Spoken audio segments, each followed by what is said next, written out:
Hello everyone. ये video में हम लोग डिस्कस करने वाले हैं हमारे कॉस्ट एंड मैनेजमेंट अकाउंटिंग का एक चैप्टर। काफी अच्छा चैप्टर है। जिस चैप्टर का नाम है बजट एंड बजटरी कंट्रोल।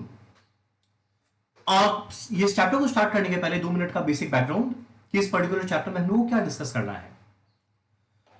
अब जो चीज ऐसा है ना, नाम खुद बता रहा है बजट। बजट का मतलब क्या? हर एक एंटरप्राइज जनरली साल के फाइनेंशियल ईयर के बिगिनिंग में अगले साल के इंफॉर्मेशन को प्रिडिक्ट करता है, एस्टिमेट करता है या बजट करता है। तो इस पर्टिकुलर चैप्टर में एग्जैक्ट वही काम हम लोगों को करना सीखना है।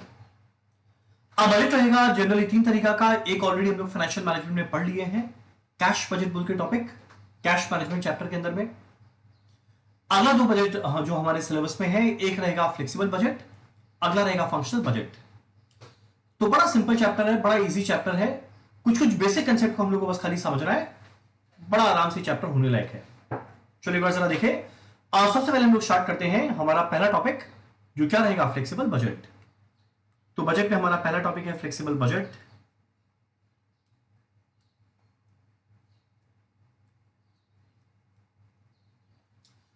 देखो फ्लेक्सिबल बजट में करना क्या है। ये टॉपिक को समझने के पहले एक और हम लोग को समझना पड़ेगा कि जो कॉस्ट होता है वो रहता है 3 तरीका का। एक रहेगा फिक्स कॉस्ट,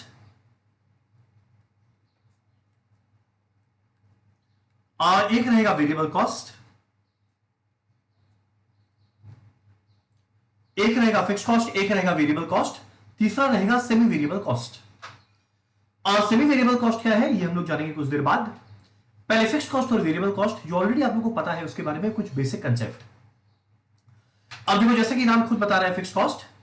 हमारा फिक्स कॉस्ट वो कॉस्ट है जो भले मेरा नंबर ऑफ यूनिट चेंज रहे, सेम रहे, बढ़े गिरे, पर मेरा ये कॉस्ट हमेशा क्या रहेगा, कांस्टेंट। तो फिक्स कॉस्ट हमेशा कांस्टेंट रहता है irrespective of change in number of units. पता है कि भले मेरा नंबर ऑफ यूनिट बढ़े या मेरा नंबर ऑफ यूनिट गिरे, फिक्स कॉस्ट हमेशा सेम रहेगा। अगला बात, ये दोनों कॉलम को जरा देखें। अगला बात देखो क्या लिखा हुआ है कि फिक्स कॉस्ट, ध्यान देना, टोटल में हमेशा कांस्टेंट होता है।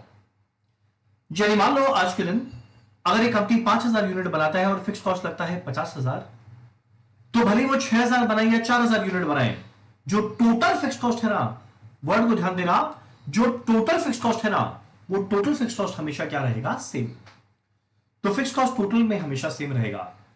एकदम माइंड में सेट करना, फिक्स कॉस्ट टोटल में हमेशा सेम रहेगा, टोटल फिक्स कॉस्ट हमेशा सेम रहेगा। अगला बात, अगला क्वेश्चन उठता है कि जो हमारा पर यूनिट कॉस्ट है वो कैसे रिएक्ट करेगा। तो देखो एक ऑब्वियस सा बात है, अगर हमारा फिक्स कॉस्ट टोटल में सेम है, अगर फिक्स कॉस्ट टोटल में सेम है, तो जैसे जैसे नंबर ऑफ यूनिट बढ़ेगा फिक्स कॉस्ट पर यूनिट गिरेगा, एंड वाइस वर्सा। यानी अगर हम लोग इसको समझना पड़े ग्राफ के द्वारा, तो एक बार अपने आप समझने का ट्राई करना। मान लो ये हमारा नंबर ऑफ यूनिट्स,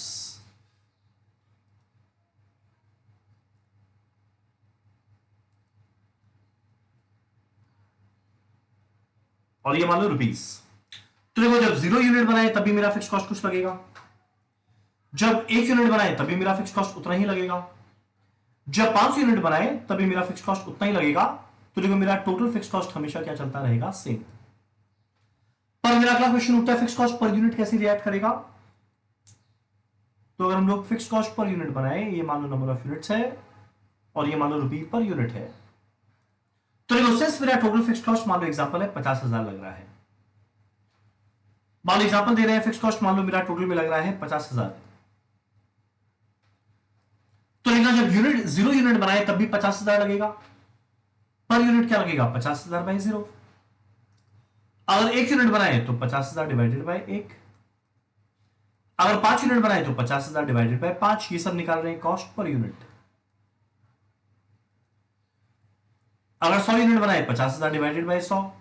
तो देखना जैसे से मेरा नंबर ऑफ यूनिट बढ़ रहा है, देखो जो टोटल फिक्स कॉस्ट है वो तो सेम रह गया, पर जो मेरा फिक्स कॉस्ट पर यूनिट है ना, वो नंबर ऑफ यूनिट के बढ़ने के साथ साथ क्या होगा, गिरेगा। तो अगर मुझे लाइन प्लॉट करना पड़े फिक्स कॉस्ट पर यूनिट का, वो कैसा रहेगा, कुछ इस तरीका का। तो ये क्या है, फिक्स कॉस्ट पर यूनिट। तो ध्यान देना, with the increase in number of units fix cost per unit will decrease and vice versa. Normal बात है। तो ये था हमारा फिक्स कॉस्ट। अब एक छोटा सा बात, कभी कभी हमारे एग्जाम में बोलेगा कि फिक्स कॉस्ट जितना इस साल था, मान लो अगले साल वो थोड़ा चेंज हो रहा है। तुम लोगों का फिक्स कॉस्ट चेंज होता है, एकदम होता है। देखो यूनिट के साथ चेंज नहीं होता, पर इन जनरल तो चेंज हो ही सकता है। मान लो एग्जांपल रेंट। अब ऐसा तो नहीं है कि पहला साल जितना रेंट लैंडलॉर्ड चार्ज करेगा 50 साल बाद भी उतना ही रेंट वो चार्ज करेगा, रेंट तो बढ़ेगा। तो देखो इवन तो रेंट हमारा फिक्स कॉस्ट है, बट स्टिल इंक्रीज होगा, बट यूनिट के इंक्रीज होने के साथ नहीं, पीरियड के चेंज होने के साथ इंक्रीज हो सकता है। तो अगर बाई चांस कभी भी फिक्स कॉस्ट बोलेगा कोई चेंज हो रहा है, देखो ये कॉलम क्या चीज का है, चेंज इन कॉस्ट। अगर बाई चांस बोलेगा फिक्स कॉस्ट कभी चेंज हो रहा है, तो ध्यान देना कोई भी चेंज जब फिक्स कॉस्ट में करेंगे वो हमेशा किस में करेंगे, टोटल में। यानी टोटल फिक्स कॉस्ट निकाल फिर चेंज कर। तो एक सिंपल सा बात कि जब भी कभी फिक्स कॉस्ट शब्द आएगा, जब भी कभी फिक्स कॉस्ट शब्द आएगा उसको हमेशा टोटल में निकालना।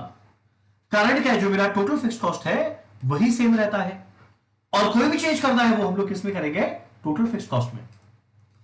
अब मान लो तुम लोग बोलेगा, मान लीजिए भैया कभी फिक्स कॉस्ट पर यूनिट दिया रहे, तो अगर बाई चांस कभी फिक्स कॉस्ट पर यूनिट दिया रहे तो घबराने का नहीं है। मान लो फिक्स कॉस्ट पर यूनिट बोला कितना लग रहा है, 100 रुपया। मान लो फिक्स कॉस्ट पर यूनिट दिया रहा है 100 रुपया, तो तुरंत पूछ भाई कितने यूनिट्स पे ये 100 रुपया पर यूनिट आया था। यानी जो फिक्स कॉस्ट पर यूनिट निकाले वो कितने यूनिट्स में निकाला हुआ है। अगर वो बोलेगा 50 यूनिट में निकाला हुआ है, तो टोटल क्या बनेगा, एक यूनिट का 100, तो 50 का 50 इंटू 100, 5000।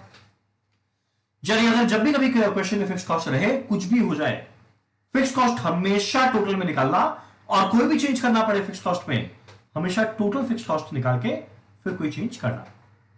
Very easy. अगला बात हमारा वेरिएबल कॉस्ट। अब अगला क्वेश्चन होता है वेरिएबल कॉस्ट क्या है। वेरिएबल कॉस्ट वो कॉस्ट है जो नंबर ऑफ यूनिट के चेंज होने के साथ साथ उसी प्रोपोर्शन में चेंज होता है। ध्यान देना, सेम प्रोपोर्शन में चेंज होता है। जैसे अगर नंबर ऑफ यूनिट बढ़ेगा तो टोटल वेरिएबल कॉस्ट बढ़ेगा, अगर नंबर ऑफ यूनिट गिरेगा टोटल वेरिएबल कॉस्ट गिरेगा। तो देखो मेरा total variable cost will increase with increase in number of unit, total variable cost will decrease with decrease in number of units. पर question उठता है पर यूनिट क्या रहेगा, कांस्टेंट रहेगा। तुम लोग क्यों सर बताइए, बनाते हैं क्यों। मान लो एग्जांपल, इसी ग्राफ में हम लोग नंबर्स थोड़ा चेंज करते हैं वेरिएबल कॉस्ट के बारे में जानने के लिए। मान लो मेरा वेरिएबल कॉस्ट हर एक यूनिट को बनाने में लगता है मान लो 10 रुपया। तो देखो भैया, अगर एक यूनिट बनाएंगे तो 10 लग रहा है, अगर 5 यूनिट बनाएंगे तो 50 लग रहा है, अगर 100 यूनिट बनाएंगे तो 1000 लग रहा है, 250 यूनिट बनाएंगे 2500 लग रहा है। जरा एक बात जरा समझना, जैसे जैसे नंबर ऑफ यूनिट बढ़ रहा है, देखो जो मेरा टोटल वेरिएबल कॉस्ट है वो भी बढ़ रहा है। पर अगर हम लोग को ये निकालना है कि वेरिएबल कॉस्ट पर यूनिट क्या लग रहा है, तो थोड़ा बुद्धि लगाओ। 10 लगा एक यूनिट के लिए यानी एक यूनिट का 10, 50 लगा 5 यूनिट के लिए यानी एक यूनिट का 10, 1000 लगा 100 यूनिट के लिए यानी एक यूनिट का 10, 2500 लग रहा है 250 यूनिट के लिए यानी एक यूनिट का 10। तो ध्यान देना है, नंबर ऑफ यूनिट के इंक्रीज होने के साथ साथ टोटल वेरिएबल कॉस्ट इंक्रीज करेगा, पर जो मेरा वेरिएबल कॉस्ट पर यूनिट है ना, पर यूनिट वो क्या रह जाएगा, सेम। तो हम लोग इसका लाइन कुछ ऐसा प्लॉट कर सकते हैं, यूनिट के चेंज होने के साथ साथ टोटल वेरिएबल कॉस्ट तो चेंज होगा सेम प्रोपोर्शन में, पर भले यूनिट बढ़े या यूनिट गिरे, जो मेरा वेरिएबल कॉस्ट पर यूनिट है वो हमेशा क्या रहेगा, सेम। ठीक। और एक बात बोलते हैं, जो चीज हमेशा कांस्टेंट होता है उसको उसी में एक्सप्रेस करना चाहिए। जैसे देखो मेरा फिक्स कॉस्ट टोटल में कांस्टेंट रहता था तो टोटल में कैलकुलेट करेंगे, मेरा variable cost per unit constant रहता है, इसीलिए हम लोग हमेशा पर यूनिट कैलकुलेट करेंगे। तो देखिए एग्जैक्ट ये बात लिखा हुआ है, सारा information relating to fix cost total में निकाल, और सारा information relating to variable cost per unit निकाल। तो बस खाली पूरे functional budget, sorry flexible budget पे एक ही बात ध्यान देना, जैसी वर्ड फिक्स कॉस्ट आए टोटल में निकालना, जैसी वर्ड वेरिएबल कॉस्ट आए हमेशा पर यूनिट निकालना। अब तुम लोग मान लीजिए कि वेरिएबल कॉस्ट में चेंज हो रहा है, इस तरह जितना वेरिएबल कॉस्ट पर यूनिट लगता है, मान लीजिए 5% बढ़ रहा है, तो हम लोग किसमें चेंज करेंगे, जो वेरिएबल कॉस्ट पर यूनिट है ना उसमें चेंज करेंगे। सिंपल बात। फिक्स कॉस्ट है टोटल में निकालना, जैसी वेरिएबल कॉस्ट है पर यूनिट निकालना। कोई भी बदलाव होगा फिक्स कॉस्ट में टोटल में होगा, कोई भी बदलाव होगा वेरिएबल कॉस्ट में पर यूनिट होगा। खाली इतना बात ध्यान रखना, गारंटीड है सारा क्वेश्चन इस टॉपिक का नहीं होगा। डन। अगर बाई चांस क्वेश्चन हमारा फिक्स कॉस्ट टोटल में दे तो मुझे तो चाहिए पर यूनिट, घबराने का कुछ नहीं है। जितना मेरा टोटल वेरिएबल कॉस्ट दिया है उसको डिवाइड कर दो, जितने यूनिट्स में कैलकुलेट किया गया पर यूनिट मेरे को मिल जाएगा। चलिए काम करते हैं हम लोग। बात तो बहुत की है, एक बार थोड़ा नंबर्स के साथ देखते हैं क्या है। ठीक, चलो जरा देखिए। खाली 4 कॉस्ट लग रहा है। मान एक लग रहा है फिक्स कॉस्ट ए और बी, अगला लग रहा है वेरिएबल कॉस्ट सी और डी। ये सारा का सारा कॉस्ट का इंफॉर्मेशन दिया हुआ है। जब ये कंपनी 5000 यूनिट बना रहा है 50% कैपेसिटी में, तो 50% कैपेसिटी में 5000 यूनिट बना रहा है, तो ऑब्वियस सा बात है 100% कैपेसिटी में कितना बनाएगा। 5000 बनाता है 50 में, तो 100% में कितना बनाएगा 10,000 यूनिट्स। सिंपल बात है। अब देखो जैसे ही मेरा क्वेश्चन में फिक्स कॉस्ट दे, हम लोग हमेशा लेंगे टोटल में। ये तो टोटल दिया हुआ है, पर जरा ध्यान देना ये कैसे दिया हुआ है पर यूनिट। अब क्वेश्चन उठता है पर यूनिट दिया हुआ, पर जैसे ही फिक्स कॉस्ट है मुझे तो टोटल चाहिए। क्वेश्चन उठता है टोटल कैसे आएगा, जितना यूनिट्स में निकाला गया उससे मल्टीप्लाई करके आएगा। तुम लोग मल्टीप्लाई किससे करें, 10,000 या 5,000, भूल से भी 10,000 से मल्टीप्लाई मत करना। ये मेरा पर यूनिट खर्चा इतने यूनिट में निकाला है ना, तो उसी से मल्टीप्लाई कर, तब टोटल फिक्स कॉस्ट मिलेगा। चलिए 5,000 इंटू 4 कितना बनेगा, ये 20,000। तो देखो मेरा दोनों फिक्स कॉस्ट टोटल में आ गया। अगला बात उठता है हमारे वेरिएबल कॉस्ट का क्या। हमारा वेरिएबल कॉस्ट क्या, जैसे ही बढ़ेगा वेरिएबल कॉस्ट मुझे चाहिए पर यूनिट। तो देखो ये तो मेरा पर यूनिट दिया हुआ ही है, नो टेंशन। पर देखो ये वेरिएबल कॉस्ट तो टोटल में दिया हुआ है, और अगर ये टोटल में दिया हुआ है मेरे को पर यूनिट निकालना है, कैसे मिलेगा। 25,000 लगा था 5,000 यूनिट के लिए, मतलब पर यूनिट कितना लगेगा 25,000 बाय 5,000, 5 रुपया पर यूनिट। ठीक, चलिए लास्ट में जाके जब हम लोग क्वेश्चन को सॉल्व करना स्टार्ट करेंगे उसके पहले बस एक चीज को ध्यान देना, जैसे ही मेरा फिक्स कॉस्ट आया ना वो टोटल में आना चाहिए, और जैसे मेरा वेरिएबल कॉस्ट आया ना वो पर यूनिट आना चाहिए। इतना हो गया, सारा काम खत्म। अब आगे देखो क्या बोलता है। Next year the company will produce 6,000 unit. अगले साल हमारा कंपनी 6,000 यूनिट बनाने वाला है, बहुत अच्छा बात है। एंड ये एंटिसिपेट कर रहा है fix cost A will increase by 7%। तो ये जितना फिक्स कॉस्ट ए था वो 7% बढ़ जाएगा। फिक्स कॉस्ट 15,000 था, टोटल में चाहिए, टोटल में आया हुआ है, 7% बढ़ाना है, फिक्स कॉस्ट टोटल में ही बढ़ाते हैं, तो 100 की जगह 107 लगेगा, तो 15,000 का 107% हो जाएगा। ठीक, आगे होता है fix cost b will decrease by 5%। जो मेरा फिक्स कॉस्ट बी है तो टोटल में निकाले, ये 5% कम हो जाएगा, यानी 100 में 5 कम होकर 95 हो जाएगा, तो 20,000 का क्या करेंगे 95%। क्लियर है यहां तक। नेक्स्ट, मेरा variable cost c will decrease by 8%। Variable cost c ये रहा, 8% गिरेगा, और वेरिएबल कॉस्ट जब भी बढ़ाना गिराना हमेशा पर यूनिट। तो देखो 3 रुपया पर यूनिट दिया है, 8% गिरेगा, 100 में 8 गया, क्या बचेगा 92, तो 92% ले लेंगे। और variable cost D will increase by 10%। और वेरिएबल कॉस्ट है हमेशा पर यूनिट निकाल, आया 10% बढ़ा है, माने 100 की जगह 110, ये काम भी कर देंगे। ठीक, अब हम लोग बड़ा इजीली आराम से सारा का सारा टोटल कॉस्ट कैलकुलेट कर सकते हैं, 6,000 यूनिट में क्या लगेगा। तो देखो फिक्स कॉस्ट 15,000 था पहला साल, अगले साल 7% बढ़ रहा है। अगर चेंज करना नहीं बोलते तो 15,000 रखते, पर 7% बढ़ाए तो 15,000 में 7% बढ़ाना कितना बन जाएगा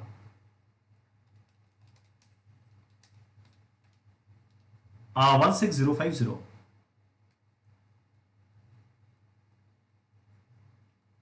बीस हजार का 95% कर देंगे 19,000। अब देखो 3 रुपया पर यूनिट का 92% करेंगे, ये कितना बनेगा 2.76 पर यूनिट।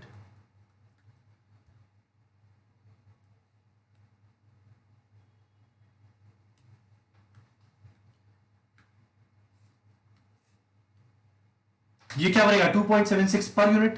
तो एक यूनिट का 2.76 है, तो 6,000 का 6,000 इंटू 2.76 कितना बनेगा 16,560।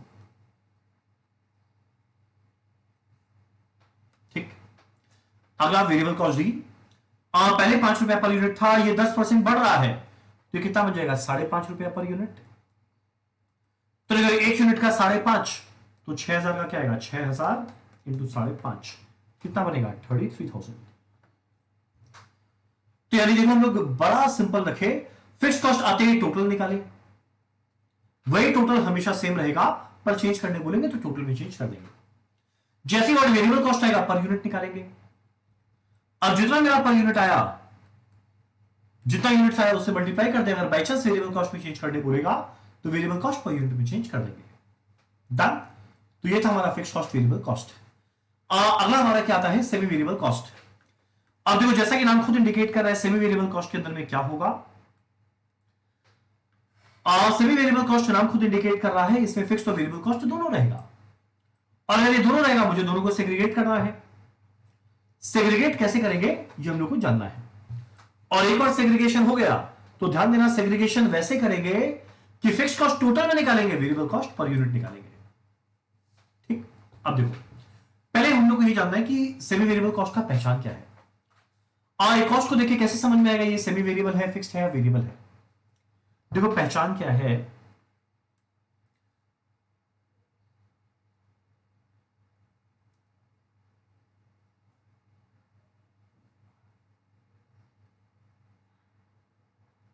पहचान कौन, पहला बात, फिक्स कॉस्ट का पहचान ये टोटल में हमेशा सेम रहेगा। हमारे वेरिएबल कॉस्ट का पहचान ये पर यूनिट हमेशा सेम रहेगा। हमारे सेमी वेरिएबल कॉस्ट का पहचान ना टोटल में सेम रहेगा, ना पर यूनिट सेम रहेगा, सेम नहीं रहेगा। ठीक।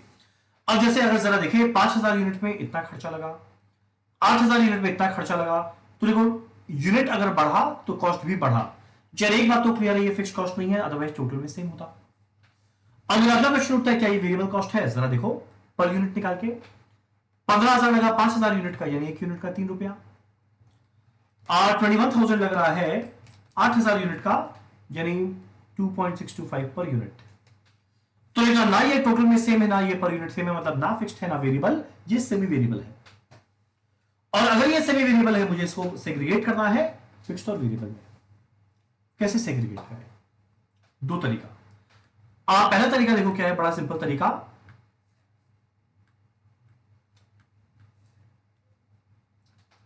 फिक्स्ड कॉस्ट और वेरिएबल कॉस्ट निकालना है, तो एक काम करते हैं, फिक्स्ड कॉस्ट को ना एक बार अज्यूम कर लेते हैं x लग रहा है टोटल में, और जो मेरा वेरिएबल कॉस्ट है वो मुझे पर यूनिट निकालना चाहिए, मान लो वो लग रहा है y रुपीस पर यूनिट। तो अगर ध्यान दो, मेरा पहला साल जब 5,000 यूनिट बनाए तो फिक्स कॉस्ट तो देखो x जो लगेगा वो तो लगेगा, प्लस वेरिएबल कॉस्ट क्या लगेगा, 1 यूनिट का y, तो 5,000 का 5,000 इंटू y, जो लगा टोटल कॉस्ट, जो मिला के कितना आ रहा है 15,000। ठीक। अगला जरा देखिए ईयर 2 में, जब 8,000 यूनिट बनाए तो मेरा फिक्स कॉस्ट जो लगेगा वो तो वही लगेगा x, वेरिएबल क्या लगेगा 1 यूनिट का y, तो 8,000 का 8,000 इंटू y, और ये दोनों मिला के टोटल कॉस्ट कितना आएगा 21,000। तो अगर आप लोग बाई चांस सॉल्व करते हैं दोनों इक्वेशन, जो हम अज्यूम करते हैं आप लोग को आता है, अगर आप लोग सॉल्व करेंगे इक्वेशन तो देखना y का वैल्यू बन जाएगा, let me apply my mental maths, 3,000 6,000, ये बनेगा 2 रुपया पर यूनिट। x का वैल्यू कितना बन जाएगा 5,000। करेक्ट। चलिए मेरा फिक्स कॉस्ट कितना लगेगा हर साल 5,000, मेरा वेरिएबल कॉस्ट क्या लगेगा 2 रुपया पर यूनिट। अब निकालने क्या बोला है, 12,500 यूनिट पे कितना होगा, तो देखो भैया 12,500 यूनिट पे मेरा टोटल कॉस्ट कितना होगा, कैसे मिलेगा, जब 12,500 यूनिट बना रहे हैं तो जो फिक्स कॉस्ट लगेगा वो तो वही लगेगा 5,000, वेरिएबल क्या लगेगा 1 यूनिट का 2, तो 12,500 का 12,500 इंटू 2, कितना आएगा ये 30,000। डन। चलिए था एक सिंपल तरीका। और जैसे से वेरिएबल कॉस्ट आएगा सेग्रीगेट करेंगे फिक्स्ड और वेरिएबल में, और सेग्रीगेट करने के बाद जैसा बोलेगा वो कर लेंगे। ठीक। अब क्वेश्चन उठता है इसको करने का क्या कोई और शॉर्टकट है, एकदम है। अगर बाई चांस हम लोग चाहते तो इसको एक शॉर्टकट से भी कर सकते थे। तुम लोग रहेगा भैया शॉर्टकट भी बता दीजिए, बताते हैं। देखो एक शॉर्टकट है, हम लोग एग्जाम में ना इक्वेशन नहीं बनाएंगे। एग्जाम में हम लोग सीधा क्या करेंगे, वेरिएबल कॉस्ट पर यूनिट निकालेंगे। क्वेश्चन उठता है कैसे, change in total cost divided by change in number of units.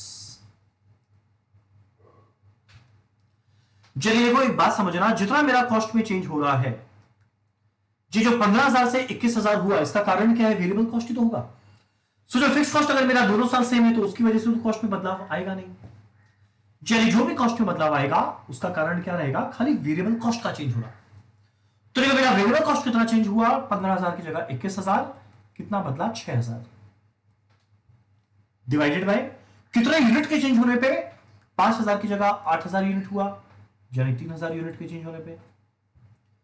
तो देखो मेरा वेरिएबल कॉस्ट 6,000 रुपया बदलता है 3,000 यूनिट के चेंज होने पे, यानी पर यूनिट कितना आ रहा है, 2 रुपया। और ध्यान होगा हम लोग वेरिएबल कॉस्ट 2 रुपया पर यूनिट निकाले। अब जो बचा एक साल देना, उसके टोटल कॉस्ट में से वेरिएबल कॉस्ट को हटा दे, बाकी फिक्स कॉस्ट है। तो एक बार जरा सोचो मेरा फिक्स कॉस्ट कैसे कितना आएगा। अब हम लोग कैलकुलेट करें मेरा फिक्स कॉस्ट।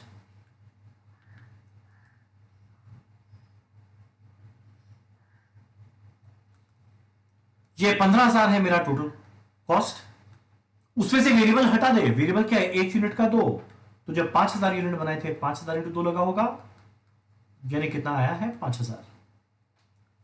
कोई चाहे तो यूनिट 2 के बेसिस पे भी कैलकुलेट करके देख सकता है। टोटल कितना है 21,000, उसमें से वेरिएबल हटा दे, 1 यूनिट का 2 तो 8,000 का, 8,000 इंटू 2, ये भी कितना आएगा 5,000। चलिए जैसे कोई सेमी वेरिएबल कॉस्ट आएगा उसको फिक्स्ड वेरिएबल में बांटेंगे। कैसे बांटेंगे, मेरा variable cost per unit change in total cost by change in number of unit. एक बार ही आया, कोई एक साल के टोटल कॉस्ट में से वेरिएबल हटा, क्या बचेगा बाकी, फिक्स कॉस्ट। डन। तो हम उम्मीद करते हैं आप लोगों को फिक्स्ड वेरिएबल सेमी वेरिएबल के बारे में डिटेल में आइडिया लग गया। अगर सेमी वेरिएबल कॉस्ट का कभी कभी एक और तरीका बोलता है, बताते हैं क्या तरीका बोलता है। देखो कभी कभी स्लैब दे देता है, स्लैब दे देता है इन द सेंस, स्लैब दे देता है इसका मतलब क्या, एग्जाम में कभी कभी बोलेगा कि जब एक कंपनी 50 से 60% कैपेसिटी के बीच में ऑपरेट कर रहा है तो मेरा कॉस्ट लगेगा 50 लाख। अगर ये 60 से 70% के बीच में ऑपरेट करेगा तो ये 10% बढ़ जाएगा, तो 50 में 10% बढ़ा 55। अगला बोलेगा जब ये 70 से 90% के बीच में ऑपरेट करेगा तो मान लो इसका 20% बढ़ जाएगा, तो 50 में 20% बढ़ा दे 60। अगर ये 90 से 100 के बीच में ऑपरेट करेगा तो ये 50% बढ़ जाएगा, 50 का 50% बढ़ा दे, कितना आएगा 75। और उसके बाद अगर बाई चांस क्वेश्चन बोले कि बताइए तो 65% में कॉस्ट क्या लगेगा, तो 65% यहां फॉल किया 55 लाख लगेगा। बोले बताइए 92% में क्या लगेगा, तो यहां पे फॉल किया तो 75 लगेगा। चलिए सेमी वेरिएबल कॉस्ट में 2 तरह का कैलकुलेशन हो सकता है, एक जहां फिक्स्ड वेरिएबल में बांटना पड़े, अगला स्लैब फिक्स कॉस्ट, इसको बोलते हैं स्टेप फिक्स कॉस्ट या स्लैब फिक्स कॉस्ट। 50 से 60 में कुछ भी हो जाए इतना खर्चा, 60 से 70 में कुछ भी हो जाए इतना, 70 से 90 में इतना, 90 से 100 में इतना। डन। तो फिक्स्ड वेरिएबल सेमी वेरिएबल हमारा हो गया। तो इसी के साथ हमारा फ्लेक्सिबल बजट होता है खत्म। नेक्स्ट टॉपिक में हम लोग चलते हैं, वो क्या है, फंक्शनल बजट।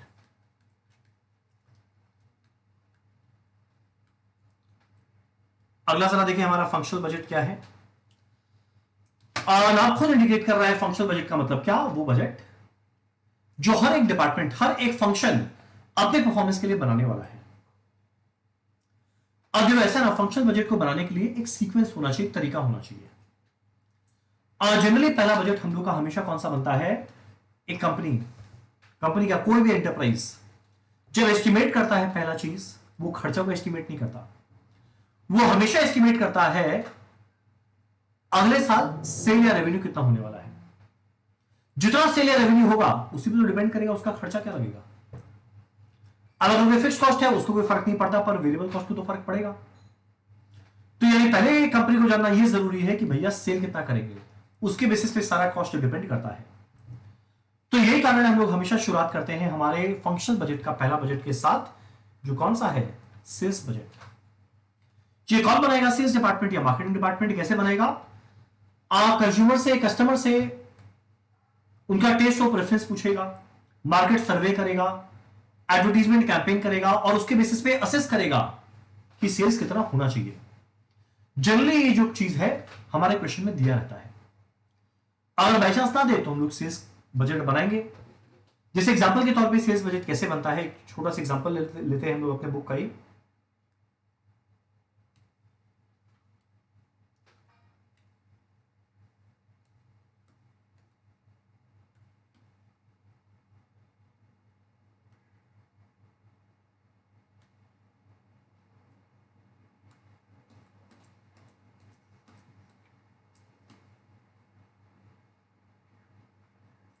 जैसे हम लोग अगर देखें,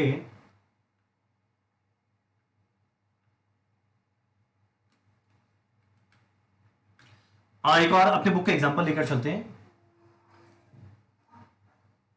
अगर हम लोग देखें तो देखो 2014-15 का बजटेड सेल्स दिया हुआ है, एक्चुअल सेल्स कितना हुआ है दिया हुआ है 2014-15। अब आगे बोलता है ये कि अगर ये लोग कुछ मार्केट सर्वे किया और मार्केट सर्वे के बेसिस पे लोग निकाल रहा है कि प्रोडक्ट एक्स पॉपुलर है पर ये अंडर प्राइस्ड है, इसीलिए इसके प्राइस को बढ़ाना चाहिए 1 रुपए से। तो ये प्रोडक्ट एक्स का प्राइस 9 रुपया चल रहा था, बोलते हैं 1 रुपए से बढ़ाना चाहिए, मतलब 9 की जगह प्राइस क्या हो जाएगा 10 रुपया। ठीक है, ईस्ट और वेस्ट दो में दिया है, दोनों में। आगे on the other hand y is over price, और इसके प्राइस को अगर रिड्यूस कर दे 1 रुपया तो डिमांड बढ़ जाएगा। तो बोलता है वाई का जो प्राइस है ना 21 रुपीज, उसको 1 रुपया गिरा दे तो 20 कर दे। हम लोग सेल्स बजट बनाना समझ रहे हैं। On the basis of these price changes, जो हमारा सेल्समैन है वो एक रिपोर्ट बनाकर दिया कि क्वांटिटी में कितना इंपैक्ट आएगा। क्या रिपोर्ट बनाकर दिया जरा देखें। बोलता है कितना परसेंट इंक्रीज होगा इन सेल्स ओवर बजटेड सेल्स। यानी जो पिछला साल हम लोग बजटेड सेल्स किए थे, अगले साल का बजट बनाने के लिए 2015-16 का कितना क्वांटिटी बढ़ेगा। बोलता है प्रोडक्ट एक्स का ईस्ट और वेस्ट में 10 और 5% बढ़ेगा। तो एक काम करते हैं ना, खाली ईस्ट डिवीजन के एक्स लेके चलते हैं। पहले कितना था देखो, ईस्ट डिवीजन का एक्स पहले था 400 यूनिट, अब ये क्या बोल रहा है, ये 10% बढ़ जाएगा। तो 400 में 10% बढ़ा दे 440। और आगे बोलता है इसके अलावा जो एडवर्टीजमेंट कैंपेन करेगा इससे और एडिशनल सेल्स होगा ओवर एंड अबव 60 यूनिट का। तो 400 में 10% बढ़ के 440 होने वाला था, 60 और बढ़ जाएगा, यानी क्या बन जाएगा 500 यूनिट्स, जिसका प्राइस कितना था 10, 9 की जगह 10 की है। सिमिलरली अगर वेस्ट का देखे तो वेस्ट में देखो 600 यूनिट था, पर बोलते हैं 5% बढ़ेगा माने 630, और एडवर्टीजमेंट की वजह से 70 और बढ़ जाएगा, यानी 700 यूनिट हो जाएगा at the rate 10। Similarly y का हम लोग कैलकुलेट कर लेंगे, बन गया हमारा सेल्स बजट। तो सेल्स बजट बनाना कोई डिफिकल्ट टास्क नहीं होता, बड़ा सिंपल टास्क है। ज्यादातर क्वेश्चन में दिया रहता है सेल्स, अगर ना दे तो हम लोग आराम से एस्टिमेट कर सकते हैं, जैसा कि हम लोग जस्ट एस्टिमेट करके देखें। चलो एक काम करते हैं, वापस आते हैं हम लोग अपने रिवीजन में। तो मेरा पहला काम है सेल्स एस्टिमेट करना, कितना सेल क्वांटिटी था into selling price per unit करके। अब देखो या सेल तो करेंगे तब जब पहले उसको बनाया जाएगा। तो पहले एस्टिमेट किए सेल कितना करना है, अगला एस्टिमेट करेंगे उस सेल करने के लिए कितना प्रोडक्शन करना है। और क्वेश्चन उठता है ये काम कौन करेगा, ये बजट कौन बनाएगा, ये बनाएगा प्रोडक्शन डिपार्टमेंट। कैसे, देखो बचपन में एक चीज पढ़ा हुआ है, क्वांटिटी के टर्म्स में आज जितना ओपनिंग एफजी था, मान लो शुरू में 10 यूनिट पड़ा हुआ है, साल भर में और कितना बनाए मान लो 100, तो मिला के 110 हो गया। साल भर बेचते चले, साल के एंड में देखे 20 यूनिट पड़ा रह गया, शुरू में 10 था, 100 और बनाए 110, साल के एंड में 20 पड़ा रह गया, मतलब बेचे कितना 90 यूनिट। तो ये क्वेश्चन हम लोग को पता है। और एक बात हमेशा ध्यान देना, जो बेचते हैं वो देखो फिनिश गुड को बेचते हैं ना, तो एफजी को हम लोग हमेशा प्रोड्यूस करते हैं, और जो रॉ मटेरियल होता है ना उसको हम लोग हमेशा परचेज और कंज्यूम करते हैं। ये वर्ड बस पता होना चाहिए। एफजी को बनाया जाता है प्रोड्यूस या मैन्युफैक्चर, रॉ मटेरियल को कंज्यूम या परचेज किया जाता है। तो जब प्रोडक्शन करेंगे तो मेरा इक्वेशन हम लोगों को पता है, opening FG plus production minus closing FG equal to sale. अब जनरली क्वेश्चन के अंदर में क्या रहेगा हम बताते हैं। जनरली क्वेश्चन के अंदर में सेल तो देखो पहला स्टेप से आया। ओपनिंग एफजी क्लोजिंग एफजी हमेशा दिया रहेगा, कैलकुलेट क्या करेंगे प्रोडक्शन। चलिए सेल पहला स्टेप से आया, ओपनिंग क्लोजिंग एफजी देगा, प्रोडक्शन निकाल लेंगे, तो मुझे साल भर में कितना यूनिट बनाना है मुझे मिल जाएगा। अब जितना भी यूनिट बनाना है उसके लिए रॉ मटेरियल यूज करना पड़ेगा या कंज्यूम करना पड़ेगा। तो जितना प्रोडक्शन करना है उसके लिए रॉ मटेरियल कितना कंज्यूम करेंगे वो निकालेंगे। कैसे? मान लो मुझे प्रोडक्शन करना है, एग्जांपल देते हैं 1000 यूनिट, और मान लो हर एक यूनिट को बनाने में 5 केजी रॉ मटेरियल लगता है, तो 1000 को बनाने में क्या लगेगा? 1000 इंटू 5 कितना आ जाएगा? 5000 केजी। ठीक, चलिए पहला स्टेप में सेल। अगला स्टेप में इक्वेशन से प्रोडक्शन ऑफ फिनिश गुड्स निकाले। आप प्रोडक्शन करने के लिए रॉ मटेरियल कंज्यूम करना पड़ेगा, तो रॉ मटेरियल कंजप्शन निकाले, जितना यूनिट बनाना है इनटू पर यूनिट क्या लगता है। और एक बार मेरा रॉ मटेरियल कंज्यूम्ड आ गया, तो यह रॉ मटेरियल कंज्यूम तो तब करेंगे जब पहले परचेज करेंगे। तो अगला स्टेप में क्या निकालेंगे? परचेज कितना करना है, कैसे मिलेगा? कॉस्ट शीट के पहले लाइन को याद करना opening stock of raw material plus purchase minus closing stock of raw material is equal to raw material consume. अब जो रॉ मटेरियल कंज्यूम जस्ट निकाले step 3, opening closing raw material दिया रहेगा, मुझे परचेज मिल जाएगा। चलिए सोचो कितना सिंपल बात। एग्जाम में जनरली 5 बजट बनाने बोलता है, 4 तो जान लीजिए। पहला सेल दिया रहेगा, जब बनाएंगे जैसे एग्जांपल में हम लोग देख के आए थे east west x y. Sale करने के लिए प्रोडक्शन करना है तो प्रोडक्शन निकालेंगे कैसे? Opening FG plus production minus closing FG equal to sale. Production करने के लिए रॉ मटेरियल यूज करना है, तो रॉ मटेरियल यूज कैसे आएगा? जितना प्रोडक्शन किए इनटू पर यूनिट कितना कंज्यूम करना है। एक और रॉ मटेरियल कंज्यूम्ड है, कॉस्ट शीट के पहले लाइन को याद करना, परचेज मिल जाएगा। ठीक, एक काम करते हैं, कुछ नंबर्स के साथ देखते हैं। चलो एक काम करें, जरा देखें। देखो एस्टिमेटेड सेल क्वांटिटी दिया हुआ है, क्लोजिंग एफजी ओपनिंग एफजी दिया हुआ है, हर एक यूनिट को बनाने में रॉ मटेरियल ए और बी क्या लगता है, और ओपनिंग और closing raw material a b का दिया हुआ है। और मेरे को करता क्या? परचेज बजट बनाना है। बन जाएगा। कैसे बनेगा बताते हैं। पहला स्टेप सेल, तो देखो मेरा पहला स्टेप है सेल, सेल बजट यहां पर बनाकर दिया हुआ है, पहला स्टेप हो गया। अगला स्टेप है प्रोडक्शन। और प्रोडक्शन कैसे आएगा? Opening FG plus production minus closing FG equal to sale. तो एक काम करते हैं, अगर यहां पे लिखे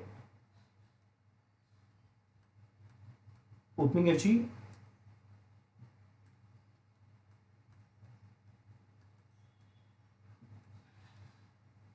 plus production minus closing FG is equal to sale. ठीक, और मेरा ओपनिंग एफजी 8000,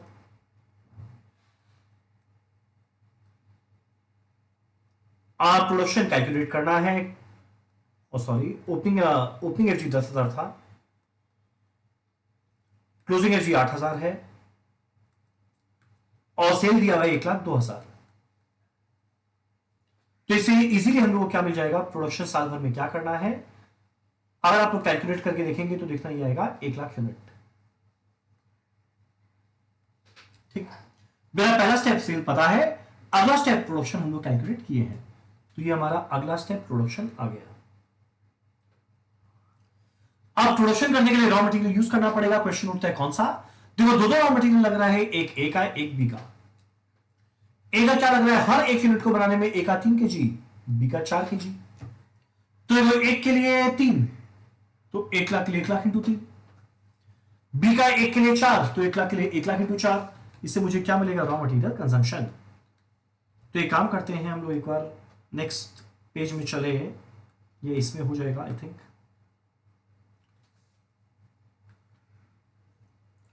दो रॉ मटेरियल है ए और बी,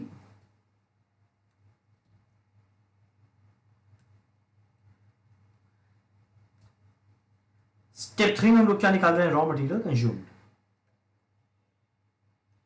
क्या निकाल रहे हैं? एक को बनाने में 3 केजी लगता है, तो 1,00,000 के लिए 3,00,000, 1,00,000 इंटू 3, 3,00,000 केजी। बी का एक को बनाने में 4 केजी लगता है, 1,00,000 के लिए 1,00,000 इंटू 4, 4,00,000 केजी। यह रॉ मटेरियल कंज्यूम्ड। अब रॉ मटेरियल कंज्यूम से हम लोग क्या निकालेंगे? परचेज। क्वेश्चन उठता कैसे आएगा? कॉस्ट शीट के पहले लाइन को याद करना, क्या था? Opening raw material plus purchase minus closing raw material is equal to raw material consumed.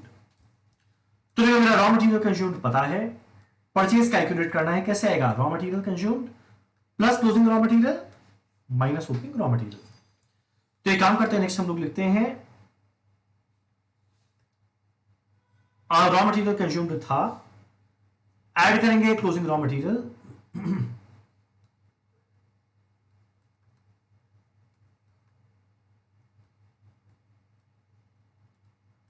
Less करेंगे opening stock of raw material. अब देखा है ए और बी का ओपनिंग क्लोजिंग स्टॉक दिया हुआ है, ए का क्लोजिंग ओपनिंग दिया हुआ है 28,000 एंड 22,000, बी का दिया हुआ है 43,400 एंड 37,500।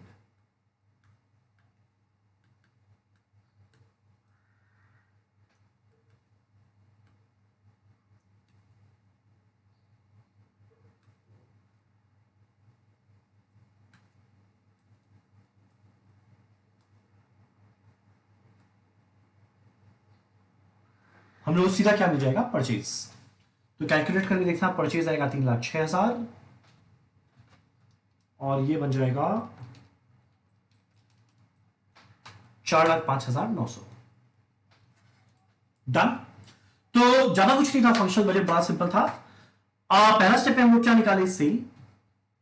अगला स्टेप में क्या निकाले? प्रोडक्शन। तीसरा स्टेप में क्या निकाले? Raw material consumption. और फोर्थ स्टेप में क्या निकाले? परचेज। एक और बजट जनरली आता है, वो क्या आता है? वेजेस का बजट। वो हम लोग देखते हैं कुछ देर बाद। अगर कभी कभी कोई क्वेश्चन के अंदर में प्रोडक्शन को कैलकुलेट करने के लिए एक तरीका देता है, क्या तरीका देता है एक बार जरा वो भी समझे। आगे एक और तरीका है प्रोडक्शन निकालने का। क्विक क्वेश्चन में वो क्या देगा? हर महीने का सेल बता देगा। मान लो एग्जांपल लेते हैं, जनवरी, फरवरी,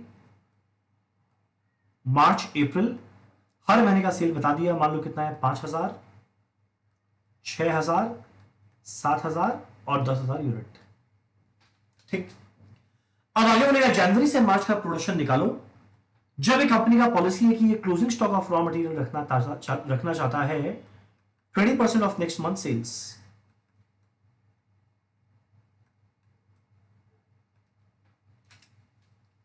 वाले क्लोजिंग स्टॉक रखना चाह रहा है 20% ऑफ नेक्स्ट मंथ सेल्स। ऐसा मान लो एग्जांपल में क्वेश्चन में दिया हुआ है। जनवरी में क्लोजिंग स्टॉक क्या रखेगा? अगले महीने का सेल का 20%, तो 6,000 का 20% 1,200। यहां क्या रखेगा? अगले महीने का सेल का 20% माने 1,400। यहां क्या रखेगा? अगले महीने का सेल का 20% माने 2,000। लेस करेंगे ओपनिंग स्टॉक। अब मेरा क्वेश्चन उठता है जनवरी का ओपनिंग स्टॉक क्या है? आइदर क्वेश्चन में देगा ना दे तो घबराना मत। सो जो जनवरी के पहले क्या आया होगा? दिसंबर।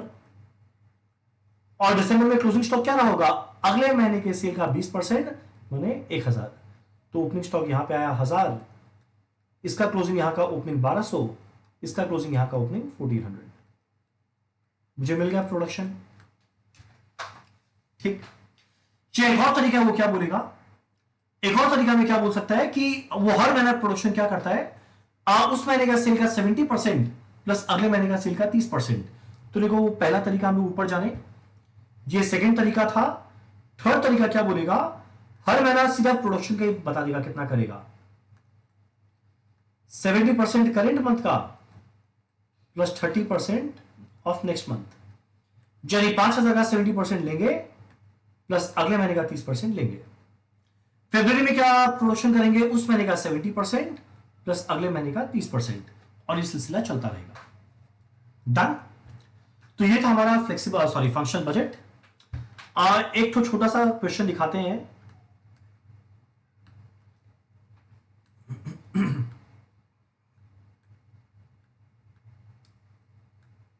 देखो, जैसे एग्जांपल लेते हैं, मान लो दो प्रोडक्ट है ए और बी जो बनाना है, और दोनों का सेल दिया हुआ है, सेल पता है। Add closing FG less opening FG, production मिलेगा। रॉ मटेरियल कंजम्पशन के बाद में देखते हैं, पहले ए और बी का क्लोजिंग और ओपनिंग स्टॉक देखते हैं। अब देखो स्टॉक एट द बिगिनिंग, यानी ओपनिंग स्टॉक दिया हुआ है ए और बी का, क्लोजिंग स्टॉक दिया हुआ है ए और बी का 4 डेज 5 डेज सेल। जब मेरा क्लोजिंग स्टॉक दिया हुआ नहीं है, बोलता है 4 दिन जितना सेल करते हैं उतना क्लोजिंग स्टॉक रखेगा 5 दिन के सेल का। और एक बात लिखा हुआ था there are 4 5 days week in the budgeted period, यानी 4 5 दिन का बजटेड पीरियड है, यानी कुल मिला के बजटेड पीरियड में 4 × 5 20 दिन है। यानी जितना भी सेल दिया हुआ था ऊपर में वो 20 दिन का था, तो 4 और 5 दिन का क्या हो सकता है, वही क्लोजिंग स्टॉक बनेगा। तो एग्जांपल के तौर पे देखिए ए और बी का सेल दिया हुआ था, कितना कितना था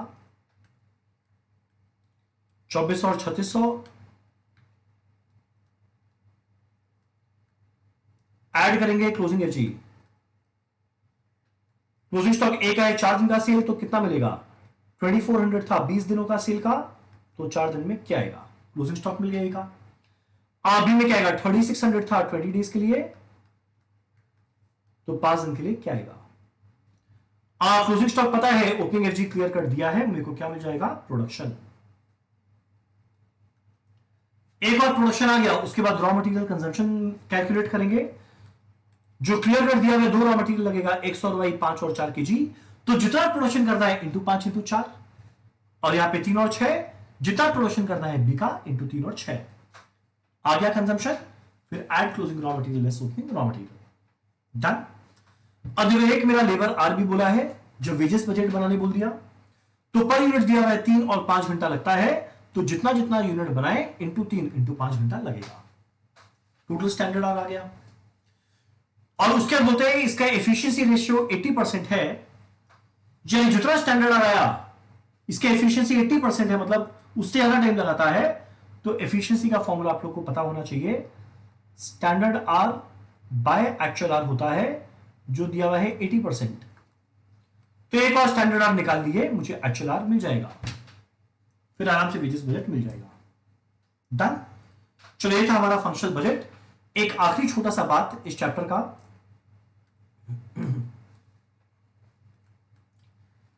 एक आखिरी छोटा सा बात, कुछ कुछ रेशियोज हमारे सिलेबस में है, एक बार हम लोग डिस्कस कर लेते हैं क्या है, जरा देखना। एक छोटा सा एग्जांपल लेके पहले 3 टर्म समझाते हैं, 3 टर्म क्या क्या है। देखो पहला बात, मेरा बजटेड नंबर ऑफ यूनिट्स 80, मान लो शुरू में सोचे 80 यूनिट बनाएंगे, एक्शन में खाली 60 यूनिट बनाया, बजटेड आर पर यूनिट है 8 घंटा पर यूनिट, और एक्शन में कितना घंटा काम किया 500। तो यहां पे 3 वर्ड है, एक वर्ड क्या है, एक वर्ड है स्टैंडर्ड आर, एक वर्ड है एक्चुअल आर, एक वर्ड है बजटेड आर। पहले आप लोगों को समझना पड़ेगा तीनों का मतलब क्या है। पहला है स्टैंडर्ड आर। जब भी हम लोग वर्ड स्टैंडर्ड आर यूज करते हैं, हम लोग हमेशा यूज करते हैं standard hour for actual output,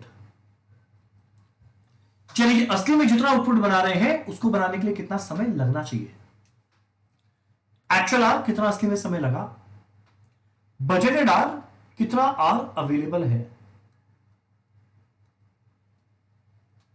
कितना आर अवेलेबल है। क्वेश्चन था बजटेड आर कैसे मिलेगा, तो देखो जब शुरू में बजटेड यूनिट सोचे 80 बनाएंगे, और हर एक यूनिट को बनाने में बजटेड में 8 घंटा लगना चाहिए, यानी मेरे पास कितना समय अवेलेबल था, हर एक यूनिट को बनाने में 8 घंटा लगता है, और 80 यूनिट बनाने का सोचे, यानी 80 इंटू 8 640 घंटा अवेलेबल था। इसको क्या बोलते हैं बजटेड आर। तो देखो 640 घंटा अवेलेबल था, पर क्वेश्चन उठता है क्या इन्होंने 640 घंटा काम किया, नहीं किया। कितना घंटा काम किया है, खाली 500, एक्चुअल में कितना घंटा काम किया है 500, ठीक। अब जो 500 घंटा काम किया भी है, क्वेश्चन उठता है उसमें क्या एफिशिएंटली काम किया, वो ये बताएगा। देखो असली में कितना यूनिट बनाया 60, तो एक यूनिट को बनाने में 8 घंटा लगना चाहिए, तो 60 को बनाने में 60 इंटू 8 480 घंटा ही लगना चाहिए था। जब 500 घंटे में ये तय काम तो क्या ये 500 आर, पर ये 500 आर में कितना देर का काम किया, जो 480 आर में हो जाना चाहिए था। 60 यूनिट बनाया, और अगर एक को बनाने में 8 घंटा लगना चाहिए, तो भाई 60 को बनाने में 480 तो लगना चाहिए था। जब कितना घंटा लगना चाहिए था एक्चुअल आउटपुट को बनाने के लिए, 60 इंटू 8 480 घंटा। तो ये बात समझना, 640 आर अवेलेबल था, और जिसने 500 आर काम किया, यानी ये कम कैपेसिटी को यूज किया, और जो 500 घंटा काम किया उसने भी 480 आर के लायक काम किया, यानी खराब एफिशिएंसी के साथ काम किया। तो यानी इस चीज को क्या बोलते हैं हम लोग, कैपेसिटी।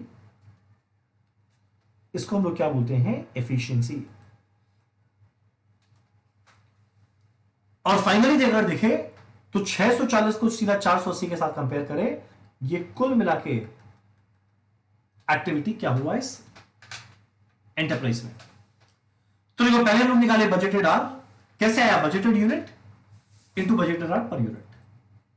640 आर अवेलेबल था पर काम किया खाली 500 आर, तो कम कैपेसिटी यूज किया। और जो 500 आर काम नहीं किया उसमें उतना देर का काम किया जो 480 घंटे में हो जाना चाहिए था। यानी 480 घंटे के काम के लिए वो 500 घंटा लगाया, खराब एफिशिएंसी के साथ काम किया। अब अगर ये तीन टर्म आप लोग समझ गए तो हम लोग बड़ा इजीली ये तीन रेशियोज कैलकुलेट कर सकते हैं। तो कौन सा, पहला हमारा है एफिशिएंसी रेशियो, अगला है कैपेसिटी, अगला है एक्टिविटी। और बेस्ट पार्ट एफिशिएंसी रेशियो, देखो ये दोनों के बीच का डिफरेंस था। क्या बनेगा इसका formula, standard hour for actual output, या स्टैंडर्ड आर ही बोलो खाली, वो भी चलेगा क्योंकि वो इंप्लाइड है फॉर एक्चुअल आउटपुट है, डिवाइडेड बाय एक्चुअल आर। तो देखो स्टैंडर्ड आर 480 घंटा काम करना चाहिए पर 500 घंटा लिया, परसेंटेज के लिए इनटू 100 क्या बनेगा, 96%। यानी 96% एफिशिएंसी के साथ काम किया। कैपेसिटी रेशियो क्या फॉर्मूला क्या बनेगा, एक्चुअल में कितना घंटा काम किया डिवाइडेड बाय कितना घंटा अवेलेबल था, कितने कैपेसिटी को यूज किया, 500 आर को यूज किया, आउट ऑफ कितना अवेलेबल था 640, परसेंटेज के लिए इनटू 100। तो अगर आप लोग कैलकुलेट करेंगे ये आएगा 78.125%। और एक्टिविटी रेशियो का दो तरीका है, एक आइदर लोग कैलकुलेट कर सकते हैं efficiency ratio into capacity ratio, जैसे 96 इंटू 78.125, आप लोग कैलकुलेट करो 96 इंटू 78.125, ये बनेगा 75%। एक तरीका क्या है, standard hour divided by budgeted hour into 100। तो 480 डिवाइडेड बाय 640 इंटू 100, ये कितना बच जाएगा, 75%। डन। चलिए तीन रेशियो ध्यान रखना, एक हमारा है एफिशिएंसी रेशियो, कितना आर अवेलेबल, स्टैंडर्ड आर कितना टाइम लगना चाहिए divided by actual hour. Capacity ratio, actual कितना देर काम किया डिवाइडेड बाय कितना आर अवेलेबल था जो बजटेड आर। एक्टिविटी क्या है, कुल मिला के फाइनली कंपनी में कितना बन सकता था, कितना बनाया। इसको कैलकुलेट करने का एक और तरीका था, देखो 80 यूनिट बनाना चाहिए था पर बनाया खाली 60, यानी कितना परसेंट बनाया है, 75%। तो देखो तीन तरीका था, ये या ये या ये। डन। चलो इसी के साथ हमारा बजट का रिवीजन खत्म होता है। अगर बाई चांस कोई कैश बजट को रिवाइज करना चाहे, वो एफएम के का जो रिवीजन सीरीज का प्लेलिस्ट बनाया हुआ है हमारे यूट्यूब चैनल में, उसका कैश मैनेजमेंट चैप्टर के अंदर में कैश बजट का पूरा रिवीजन कर सकता है। चलो डन, थैंक यू, बाय।